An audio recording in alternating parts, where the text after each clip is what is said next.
Hi guys, welcome to another video. So today we're going to be talking about something that happens to a lot of women. It's going to be a really honest video, a very hard video to watch. And I've got my son with me because he's a little bit cranky and we're going to try and get through this. So the reason why I decided to choose to do this video today is because what I'm about to talk about, I finally told my twin sister today. Yes, I have an identical twin sister. There'll be a video on that a little bit later. And I told my husband about it, and she said I should contact the police, but I knew it just wasn't an option anymore, and I figured I would share it with all of you, right? So I'm 26 now. This happened in 2013. I was 20 years old, and I was, at this time, I was going out with friends all the time, had a great social life. It was really fun, and I decided to go downtown London with my friends. My one girlfriend and her boyfriend. And we live in St. Thomas, so that's about 20 minutes away. And we were in London, and a couple hours into the night, we were having a great time. All of a sudden, I couldn't find them anymore. And I had gotten a message on my phone saying, hey, we had to leave, we couldn't find you. We're on our way back to St. Thomas. And I thought, oh my goodness, I don't have my debit card. I had cash with me, and they were my way home. My phone's only got like 15% battery left. What am I going to do? I can't check into a hotel, nothing. So I walked a couple doors down to the Starbucks, sat inside and started texting friends, calling friends, trying to see if I could get away home. During this, I got a message from someone I had been talking to for a couple months, completely innocent, no flirting, just strictly friends. He had messaged me because I had lost 30 pounds during that year through exercise and diet. And we became pretty good friends online. I just actually never hung out with him, but he was from my hometown, and he just went to the high school around the corner from me.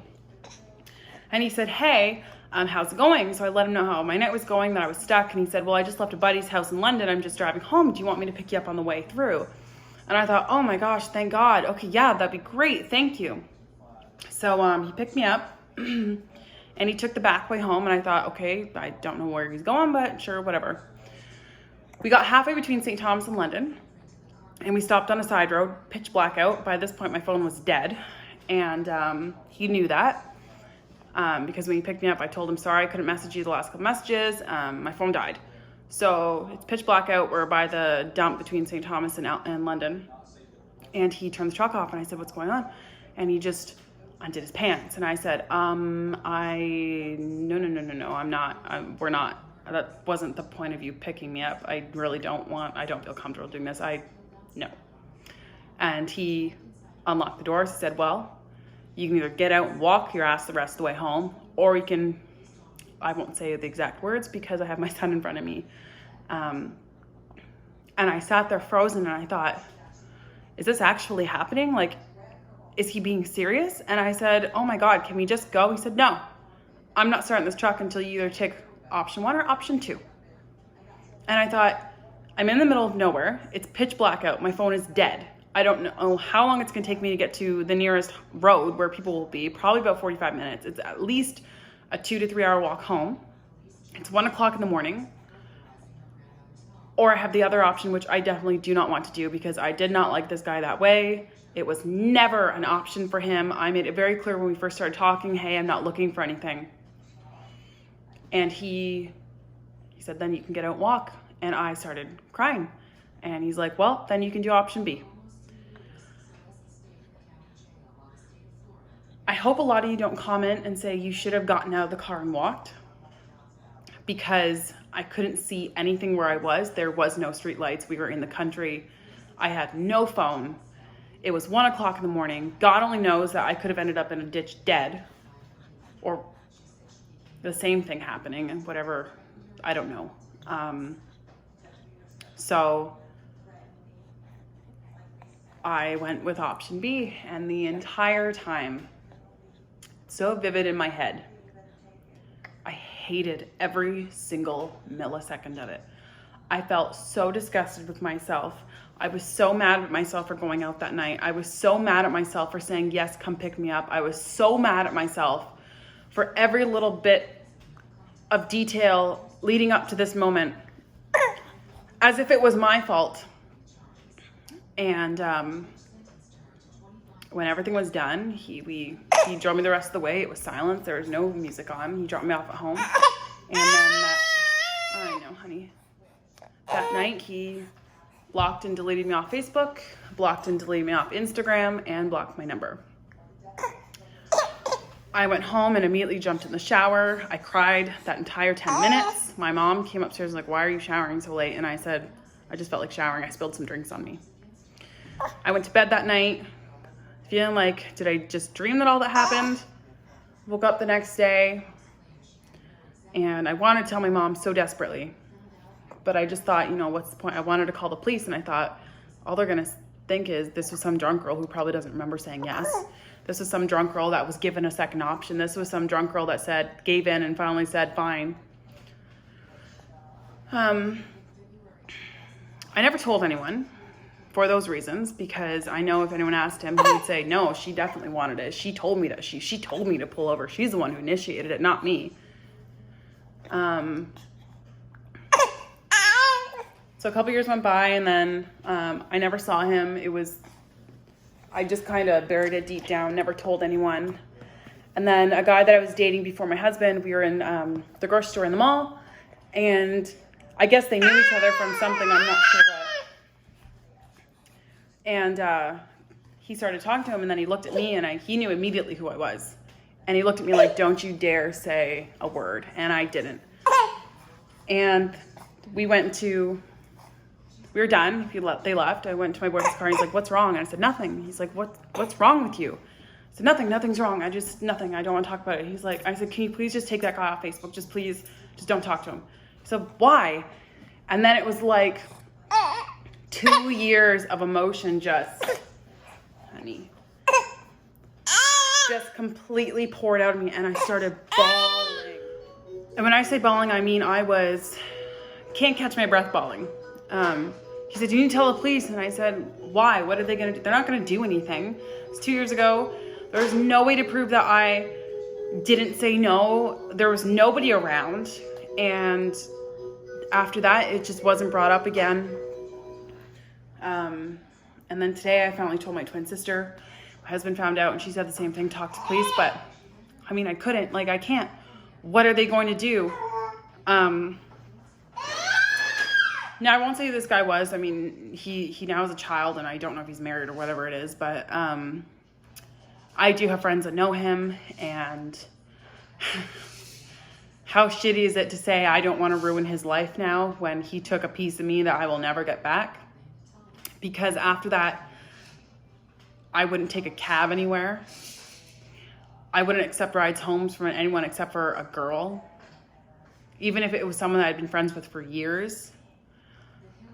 I hated myself. I cried. I would just sit there and just cry for a couple weeks after. I wondered, what did I do wrong? Why did that have to happen?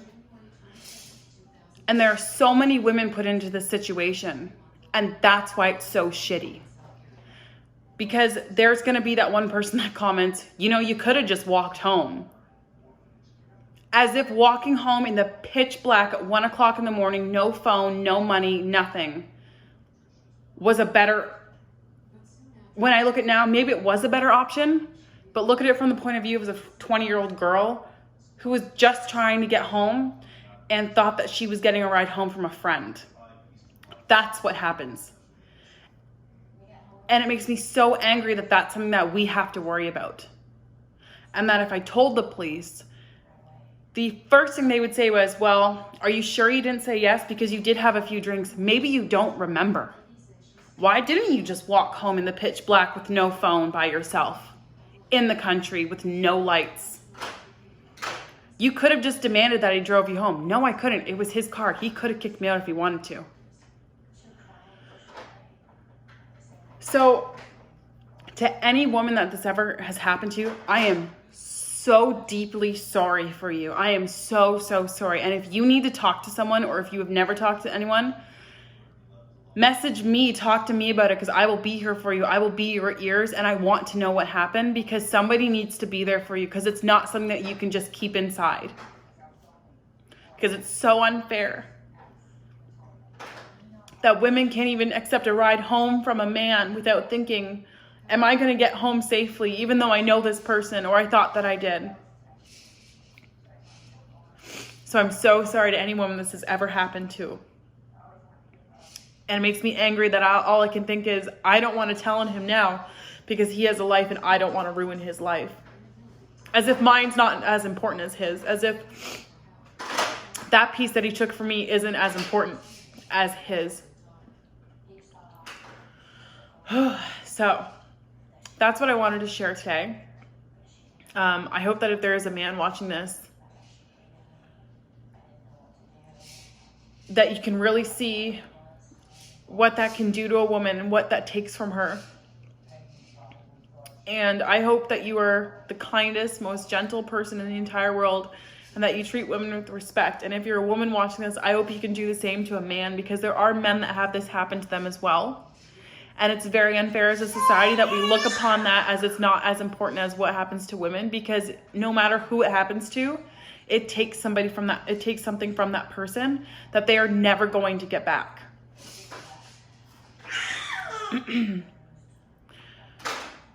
So I'm gonna breathe. If this has ever happened to you, please reach out. Please talk to me, talk to anyone, talk to a friend, talk to a parent, talk to a friend at work, whoever you want to talk to. Just tell somebody, get it out. Don't hold that inside, because it's not something that you should ever be ashamed of.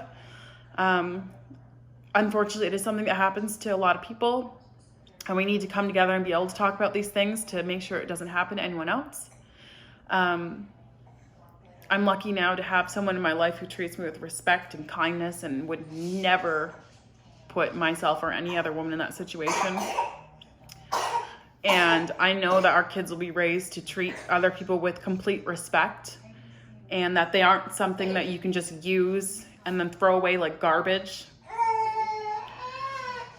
So I'm so sorry this video was so honest and raw and so sad in a way. My next video is not going to be so hard, but it is something that I felt like I really needed to talk about.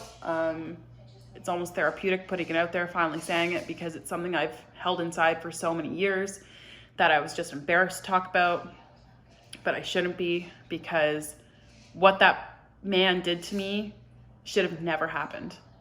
I should have never been given those two options. I should have never been put in that situation, and I didn't do anything wrong to put myself there. So I'm going to leave it at that. I will be posting another video in a couple days, something a little bit more lighthearted. I will be posting a video about having an identical twin too, and how amazing that is. And it's New Year's Eve on Tuesday. Please, please, please, everybody have a safe way home. Figure that out before you go out. Do not get yourself into a situation you don't want to be in. Just have a way home. Have your designated driver. Call a cab. Call your parents. They're gonna want to drive you home rather than hear that you got into a car accident or something worse. Just please, please, please set up a way home. Please drive safe on New Year's. I hope everybody had a great Christmas and a great holiday season. And if you like this video, press the like button, subscribe, and comment below if you have any comments on this topic. And I hope that I will see you guys in a couple days. Have a great night. Thanks.